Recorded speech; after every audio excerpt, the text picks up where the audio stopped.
Vierge, bonjour, j'espère que vous allez bien et surtout que vous avez passé un très beau mois de juillet.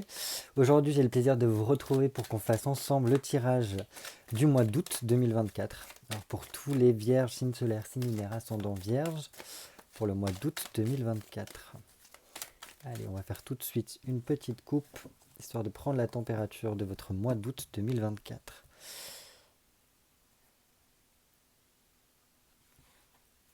Oh, c'est plutôt pas mal ça comme coupe, comme entrée de jeu direct. Alors déjà, ce que l'on peut dire avec un cavalier de coupe, c'est tout simplement que la communication règne. Du moins, pardon, il faudrait que la communication règne. Donc c'est-à-dire réussir à ouvrir son cœur, parler avec son cœur, faire confiance, garder espoir par rapport, voilà, à à ce que vous pouvez vivre en ce moment, tout simplement parce que les choses avance tout doucement, mais sûrement pour qu'elle s'arrange naturellement.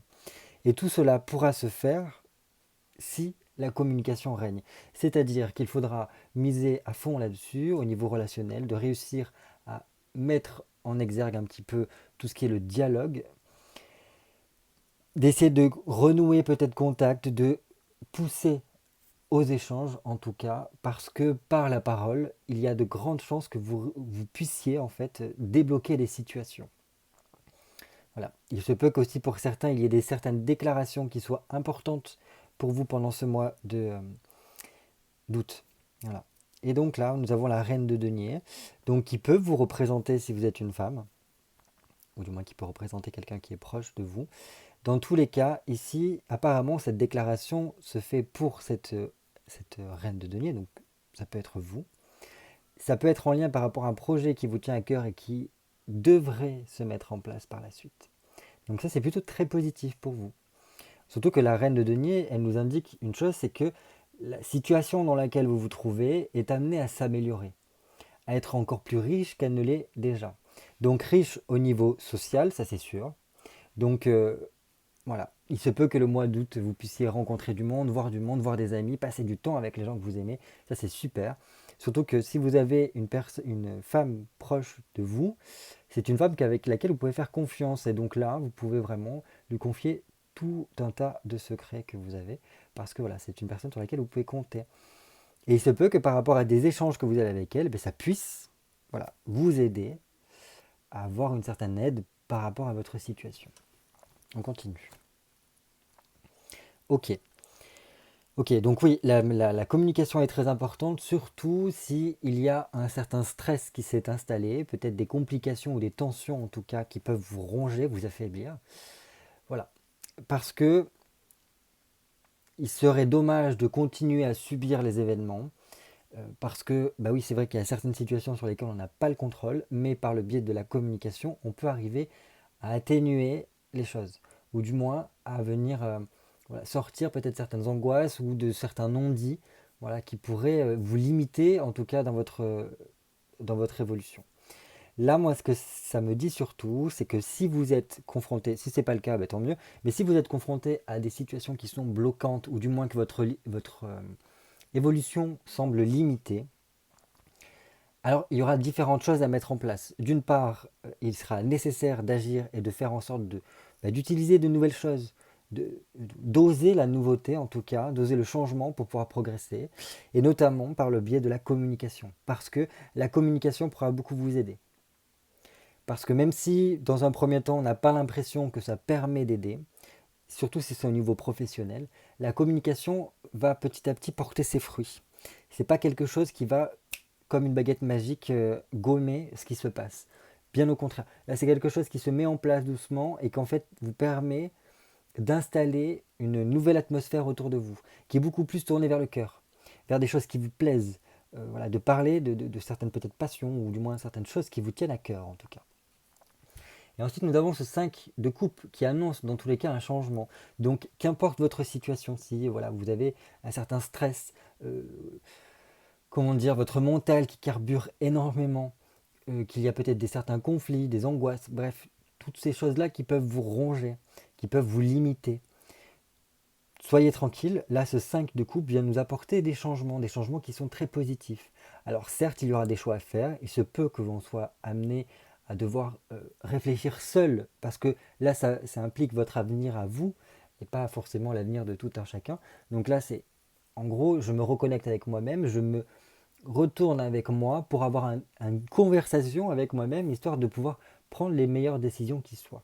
Et je pense que c'est pour quelque chose qui est meilleur par la suite.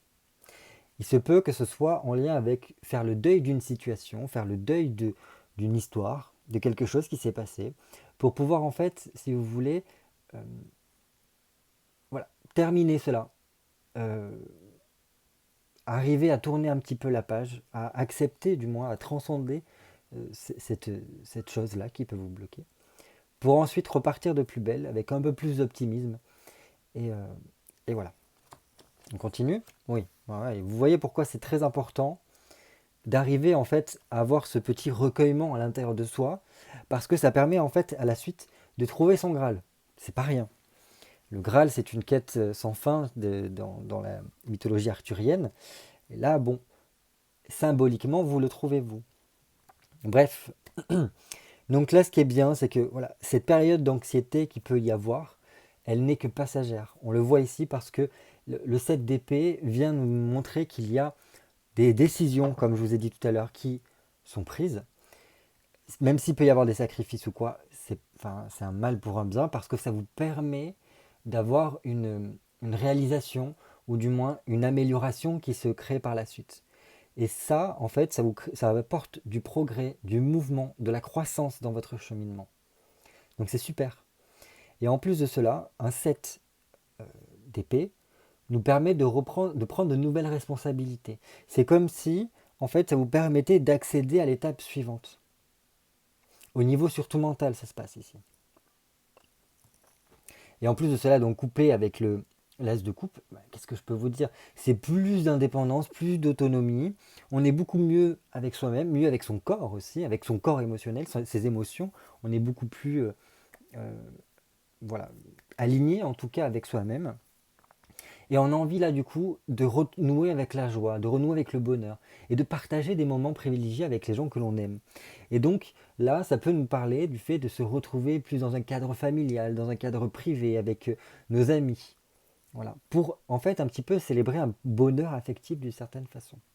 Donc ça c'est super. Et là c'est comme si on retrouvait une partie de soi, on renouait un petit peu avec soi-même et ça ouvre la porte à de bonnes nouvelles, à faire de nouvelles relations parce que justement il y a une nouveauté qui démarre là au niveau émotionnel et au niveau relationnel. Donc super, vous pouvez vous faire de nouvelles personnes, rencontrer des personnes qui seront très intéressantes. Et avant toute chose, ça vous permet de renouer avec peut-être votre créativité ou du moins votre imagination, votre sens... voilà, je sais pas, ça fuse à l'intérieur de vous, mais dans un sens créateur. Donc là, je ne peux que vous encourager en cela. Donc là, c'est une petite phase minime.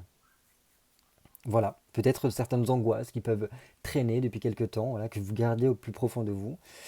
Là, à mon sens, il y a des choses qui sont mises en place pour pouvoir en fait surpasser cela, transcender cela et aller un peu plus vers quelque chose qui vous correspond à votre place, d'une certaine façon.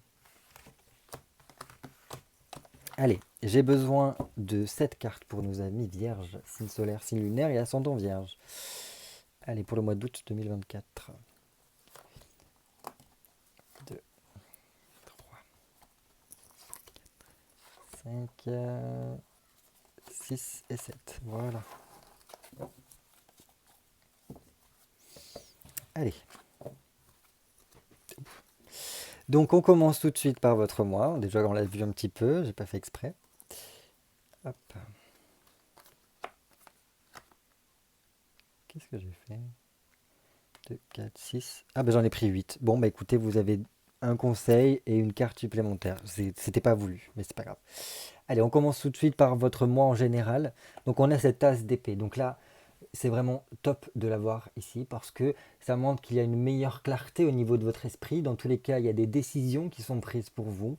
Si vous êtes en recherche d'emploi, bah écoutez, super parce que là, il y a la possibilité de signer, de trouver un emploi et de signer un contrat. Donc top. Pour d'autres, c'est vraiment beaucoup plus, on est dans un esprit créatif, on a envie de lancer de nouvelles choses, on a envie de nouveautés, on a envie voilà, de lancer de nouveaux projets. ça montre quand même, en règle générale, qu'il y a un gros changement qui est à venir pour apporter beaucoup plus de positif. Dans tous les cas, il vous faudra naviguer dans voilà, dans cette vague de changement. Il faudra réussir à en mettre en place dans tous les cas, afin de pouvoir rester beaucoup plus dans cette ouverture voilà, d'apporter de la fraîcheur. Je l'entends comme ça. Et donc là, ça montre que c'est j'avais un poids, n'importe quoi, un moi qui va devoir, il va falloir rester au maximum le plus concentré possible, parce que il faut réussir en fait à garder une certaine stabilité, une certaine clarté d'esprit, comme je vous ai dit. Et c'est surtout qu'il y aura peut-être des opportunités qui vont se présenter à vous et il va falloir réussir à les saisir en plein vol. Et ne pas les laisser passer ici. Voilà. Qu'est-ce qui pourrait être votre défi pendant le mois d'août? Avec justement cette grande transformation. Ouais. Donc on l'a vu déjà auparavant, on le revoit maintenant, ici et ici. Donc là, c'est vraiment beaucoup plus une transformation, un changement au niveau du mental, au niveau de votre vision des choses, au niveau de votre implication, peut-être aussi de votre motivation. Et ici, par contre, c'est un défi beaucoup plus corsé, si je puis dire, parce que là, l'arcane son nom, dans le défi du mois, c'est vraiment le fait de tout changer. Là, ce n'est pas qu'au niveau du mental, c'est arriver à tout transformer dans sa vie. C'est-à-dire que tout ce qui ne fonctionne pas, la faucheuse vient faucher. Tout ce qui n'a plus lieu d'être, on fauche. Tout simplement parce qu'il y a besoin de laisser de la place pour la nouveauté qui vient. Elle est vraiment tournée vers l'avenir. Et si vous regardez bien, cette arcane son nom regarde cet as d'épée. Cet as d'épée est là pour justement venir trancher et faire rentrer un vent de fraîcheur, un vent de nouveauté dans votre vie. Donc c'est pour cela qu'elle fait le grand nettoyage. Et ça c'est votre défi parce que souvent il est difficile de lâcher. Il est difficile pour tout un chacun de vivre cet arcane sans nom parce qu'elle demande d'être vraiment dans un lâcher-prise total, de ne pas être dans la rétention, la retenue de choses qui nous tiennent à cœur, parce que c'est vrai qu'il y a certaines choses on s'y accroche avec le temps. Ça peut être autant des dogmes, des croyances, des façons de penser, autant voilà, des choses au niveau de notre éducation qu'on nous a apportées qui justement n'ont plus lieu d'être à présent parce que vous avez évolué, ou du moins on vous amène à évoluer, donc il faut arriver à les balayer. Et des fois, c'est des choses beaucoup plus concrètes, beaucoup plus physiques. Ça peut être voilà, des biens, des objets, des maisons. Voilà, il y a plein de choses qui peuvent parfois être amenées à sortir de nos vies. Et là, c'est accepter de perdre pour gagner plus d'une certaine façon. Donc là, ça peut être un peu compliqué. Parce que, voilà, généralement, surtout, vous êtes un signe de terre, donc il y a quand même une certaine accroche avec tout ce qui est un peu plus physique, qui est un peu plus... Voilà, parce qu'il y a des fois, on se dit, on s'est battu, on a fait énormément pour pouvoir arriver à cela, et lâcher, c'est comme si on rentrait dans l'oubli, alors que là, c'est pas du tout cela, parce que cette transformation appelle à un recyclage, c'est-à-dire qu'on garde quand même l'essence, on garde quand même l'expérience qu'on a eue avec voilà, de notre passé, mais pour l'enrichir, et en faire un terreau fertile pour cette nouveauté, pour le futur qui vient vers nous. Quel objectif viser? Ah ben justement, là niveau objectif c'est pas mal. Donc là c'est bien parce qu'on a les deux quand même qui sont portés vers l'avenir. Donc autant votre défi que vos objectifs sont vraiment focus sur on va de l'avant. Très bien. Un valet de bâton, ici c'est tout simplement mettre en œuvre. Vous voyez, c'est comme un architecte ici, qui est en train de calculer, de faire des plans, voilà, d'imaginer en tout cas qu'est-ce qu'il va pouvoir mettre en place pour l'avenir.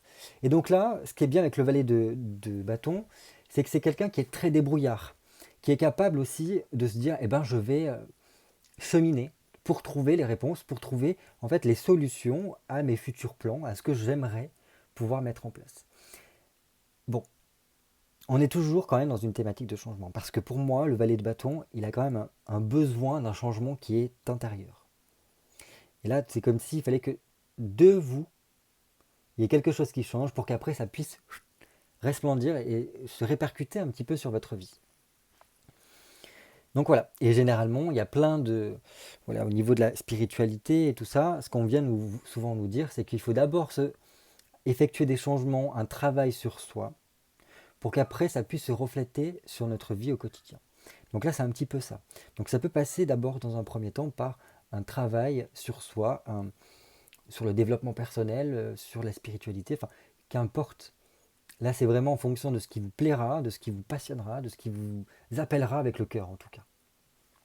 Parce que là, il faudra quand même réussir à suivre son cœur, parce que les bâtons, ça reste quand même de l'émotionnel, de l'énergie, et donc c'est quelque chose qui va vous pousser à aller vers cela. Donc voilà, laissez-vous guider, ne vous mentez pas à vous-même, laissez votre esprit ouvert, si je puis dire, parce que ça vous permettra de vous remettre vraiment sur les rails et de, voilà, de passer cette étape de j'élabore des plans pour l'avenir. Voilà. Et ça vous permettra, je pense, surtout ce côté euh, d'ouverture. Peut-être de pouvoir recevoir des messages qui vous aideront par la suite. Comment retrouver votre confiance en vous? Ah, il va falloir trancher. C'est marrant quand même, parce que là, on a quand même ce pilier au niveau mental. On a la première, la dernière, donc avec le roi d'épée, qui lui gouverne sur le monde des épées. Le roi d'épée, c'est simple. Lui, il ne cherche pas à faire dans la dentelle, à discuter trop. Lui, son esprit, il reste très clair. Il a des faits, il observe les conséquences, il tranche.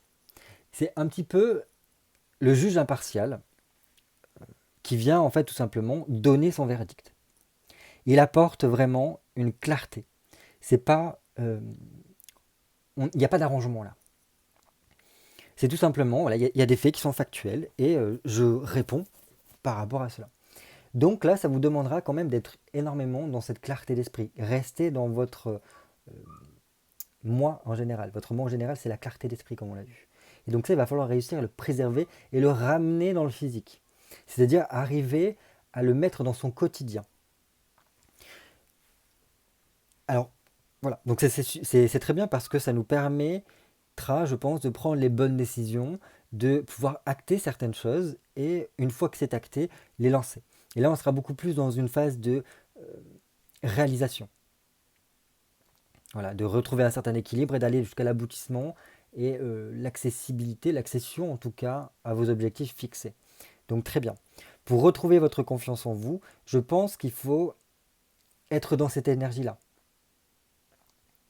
Je ne pars pas dans tous les sens, je ne m'éparpille pas, je n'essaye pas d'arranger Pierre-Paul Jacques. Non, je me réfère un petit peu aussi à mon instinct.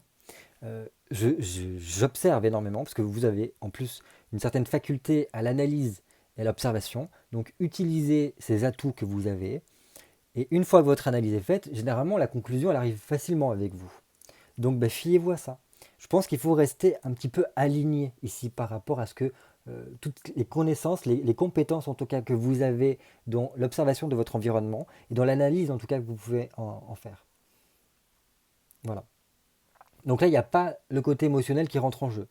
C'est vraiment alors, beaucoup plus du cérébral parce que je pense que c'est beaucoup ça qui tourne chez vous. Et si votre esprit est clair, alors vous pouvez totalement vous y fier. Si par contre, là, il y a un côté où vous êtes beaucoup plus dans une torture de l'esprit, ou presque il y a, vous avez tendance à retourner un petit peu cette épée contre vous, c'est-à-dire à vous faire de la violence mentale, à vous infliger des pensées très négatives tout le temps. Alors là, par contre, je vous déconseille clairement d'incarner ce roi d'épée parce que tout simplement, ça ne vous permettra pas de reprendre confiance en vous. Parce que votre esprit sera biaisé, il n'y aura pas de clarté d'esprit, donc on laisse tomber ça. Au contraire, là, ça serait beaucoup plus visé à s'aérer l'esprit, à faire des choses qui nous permettent en tout cas de décrocher de peut-être ce brouhaha mental qui vous plombe plutôt qu'autre chose. Allez, maintenant on passe à comment laisser le négatif de côté pour pouvoir en fait laisser rentrer la nouveauté. Eh ben, il y a beaucoup de mental quand même. Donc un 10 d'épée. Alors là, en fait, il faut, je pense, réussir à vous accorder le temps de digérer avec un 10 d'épée ce que vous avez peut-être vécu, faire peut-être aussi une phase de bilan de votre vie. Dire, voilà, justement, toujours pareil, dans l'observation de ce qui a pu se passer, regardez les objectifs que vous avez réussi à atteindre, ceux que vous n'avez pas réussi, et essayer d'en tirer des conclusions, de comprendre en fait ce que ça a pu vous apporter, de réussir ou plutôt d'échouer là-dedans, parce que l'on réussisse ou qu'on échoue, généralement ça nous permet de tirer voilà, des leçons par rapport à ça, pour comprendre en fait comment on aurait pu mieux agir ou pas. Voilà. Donc là, c'est quand même se laisser le temps de digérer, de, voilà, de laisser les choses un petit peu se décanter pour en fait laisser place à beaucoup plus de clarté derrière. Donc là, c'est réussir en fait aussi à calmer l'émotionnel, quand l'émotionnel est trop fort. Dans tous les cas, pour moi, ici, les choses peuvent aller très vite.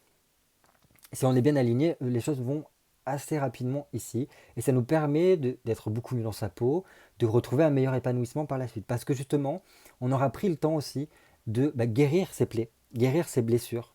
C'est-à-dire que quand même, on aura fait un travail, un cheminement sur soi, on aura essayé de tenter de changer ce qui n'allait plus à l'intérieur de nous-mêmes et de peut-être refaire un remaniement de tout ce qui voilà, au niveau de notre mindset qui ne fonctionnait pas. Donc là, vraiment, on prend le temps d'enlever chacune de nos épées, chacun de nos boulets que l'on tire chaque jour et qui viennent apporter un poids supplémentaire sur nos épaules. Et là, on essaye vraiment voilà, de faire un peu le grand ménage ici avec ce 10 d'épée. Voilà ce que je peux vous dire. On continue. Comment vous reconnectez votre corps, votre esprit et pourquoi pas aussi votre âme. Voilà. Réussir à avoir un certain alignement. 3 de denier. Ok. Alors vous, c'est beaucoup plus dans l'action, le concret. Vous allez pouvoir réussir à faire cela. Alors, ce qui est bien, parce que beaucoup sont là dans la spiritualité, il faut être spirituel, il faut partir en transe, il faut faire des voyages astro. Alors, oui, mais la spiritualité, ce n'est pas que ça. La spiritualité, c'est aussi le fait qu'on est ici sur Terre, donc il faut vivre la matérialité, il faut nous incarner, et donc il y a quand même des choses à faire ici. Et donc là, c'est vraiment vous, votre parcours. Réussir à mettre en place des choses dans votre quotidien, à voilà, vivre, tout simplement, à expérimenter différentes pratiques. Peut-être, voilà, il y a beaucoup de choses qu'on peut faire dans le concret et pas uniquement par la méditation. Voilà, il n'y a pas que ça. Il n'y a pas que la méditation pour être dans le côté aussi spiritualité et aussi aligné avec soi-même. Des fois, il y a peut-être le yoga, certains sports, certaines activités concrètes. Même le fait, ne serait-ce que peindre un tableau, de faire de la poterie, eh ben, ça aide de ce côté-là. Parce que tout simplement, on vit, on est en mouvement. Il y a un truc kinesthésique ici. Bref, donc voilà, il faut mettre du mouvement, il faut mettre de l'action pour pouvoir en fait réussir à aligner tout cela. Parce que déjà, d'une part, ça vous ancre, vu qu'il y a beaucoup de mental qui sont présents là pendant votre mois. Donc côté ancrage très important. Et je pense qu'il y a un côté de mettre de la passion dans votre vie. Et ça peut passer par voilà, apprécier l'instant présent. Être dans cet instant présent parce que ça me permet en fait, si vous voulez, de capter en fait la beauté de ce que je suis en train de vivre. De ressentir la matière, de ressentir voilà, la magie du quotidien que si on est tête baissée dans notre quotidien, et bien qu'on passe à côté de cela. Il y a parfois plein d'éléments dans notre quotidien qu'en fait on passe vraiment, ça passe inaperçu, alors que si on ouvre les yeux, on se dit mais waouh, en fait il y a un truc presque magique qui est en train de se vivre et en fait j'étais prêt à passer à côté de ça. Voilà ce que je peux vous dire. En tout cas, il y a quelque chose aussi qui est beaucoup en lien avec le fait d'être ensemble, de ne pas être seul de son côté. Donc je pense que par le biais de, voilà, comme si on crée un réseau autour de soi, la collaboration aide énormément pour pouvoir en fait avoir un certain alignement. Ça peut passer aussi par le fait de voilà, rencontrer des personnes qui sont douées dans d'autres domaines pour nous reconnecter à notre émotionnalité, à nous reconnecter voilà, avec plein de choses qui peuvent vraiment voilà, vous aider. Et ça vous permettra d'avoir une évolution très positive et assez rapide. J'ai l'impression pour vous, hein, en tout cas, par rapport à ce tirage-là. Donc voilà. Alors, voir du monde, les amis, des personnes qui peuvent avoir ce même élan, en tout cas, d'évolution, de guérison, de travail sur soi. Donc là, côtoyer des personnes dans ce mode-là pourra beaucoup vous aider. Et surtout faire des activités qui sont beaucoup plus dans le concret, pas que dans l'imaginaire, pas que dans le mental. Parce que vous, le mental, voilà, c'est quand même déjà bien rodé, même s'il y a encore des changements à effectuer. Il faut quelque chose que vous puissiez toucher, j'ai l'impression. Donc voilà, tout ce qui est peut-être massage, des trucs concrets. Vous puissiez voir en fait l'évolution matériellement. Pour après peut-être rentrer à des choses beaucoup plus éthériques. Votre conseil pour votre épanouissement. Ah, ben alors, oui. Ben là, on a une roue de fortune, donc là, on est vraiment dans ce truc de changement. Votre thématique, du moins, c'est le changement, je ne peux pas dire autrement. Donc, n'hésitez pas, n'ayez pas peur à apporter de l'évolution, n'hésitez pas à effectuer des modifications, parce que voilà, c'est les rythmes de la vie, voilà, il y a des choses qui ont besoin de bouger. En tout cas, la nature, quand on l'observe, il n'y a rien qui est figé, ça ne reste pas très longtemps dans le même état, généralement tout bouge, parce que la vie, la nature n'aime pas tout ce qui est mort, parce que tout ce qui ne bouge pas, qui reste inchangé dans le temps, c'est quelque chose qui est mort, et qui même ça, en fait, a besoin d'être transformé auprès de la nature. Quand vous voyez un arbre mort qui tombe, il finit par être décomposé avec le temps. Il ne reste pas intact comme ça pendant des siècles, non. Au contraire, voilà, il est travaillé par les insectes et d'autres champignons pour justement voilà, créer le terreau pour demain. Donc voilà, on fait rentrer la nouveauté, on ne reste pas dans une routine qui pourrait un petit peu vous plomber parce que là, les énergies vous disent go. Là, on a besoin ouais, de quelque chose de novateur et dans tous les cas, vous ne pourrez pas lutter vraiment contre ça parce qu'on a quand même un peu trop d'arcanes de changement ici. Et la carte bonus pour vous. Ok. Donc là, on a quand même une reine, une dame de coupe, une reine de coupe qui nous parle beaucoup de remettre un petit peu le cœur à l'ouvrage. S'engager dans un cheminement en lien avec alors peut-être notre âme, nos émotions, peut-être faire un travail aussi sur nos émotions, ça peut être un travail autour de la mer, tout ça. Dans tous les cas, voilà, si on se place dans ce cadre-là, de peut-être travailler sur nos souvenirs, sur nos émotions, nos sentiments, notre relationnel peut-être aussi. Ça nous permettra, je pense, de pouvoir s'engager dans quelque chose qui, voilà, nous apportera beaucoup de mieux par la suite, parce que déjà une certaine sécurité, une certaine fiabilité. C'est comme si on venait transformer un petit peu notre intériorité là ici, quand même, et un peu se reconnecter à une certaine sensibilité, un regard beaucoup plus sensible sur la vie pour apporter un apaisement ici. Ben voilà, je crois qu'on a fait le tour. 27 minutes, c'est déjà pas mal, je pense. Donc voilà ce que je peux vous dire pour votre mois d'août. Écoutez, je vous invite en tout cas à me faire part de vos impressions en commentaire. N'hésitez pas, voilà, je réponds à tout le monde. C'est toujours un plaisir de vous lire et de voir un petit peu comment ça peut résonner pour vous, que ce soit en bien ou en mal. Alors ça, c'est pas grave si ça ne résonne pas du tout pour vous. Au contraire, dites-le moi pour que j'essaye de comprendre et décortiquer un petit peu tout cela. N'hésitez pas aussi à mettre un petit pouce pour m'encourager en tout cas à continuer ces vidéos. Moi en tout cas, je vous souhaite de passer un très beau mois d'août et je vous dis à très vite pour de nouvelles vidéos cartomancie.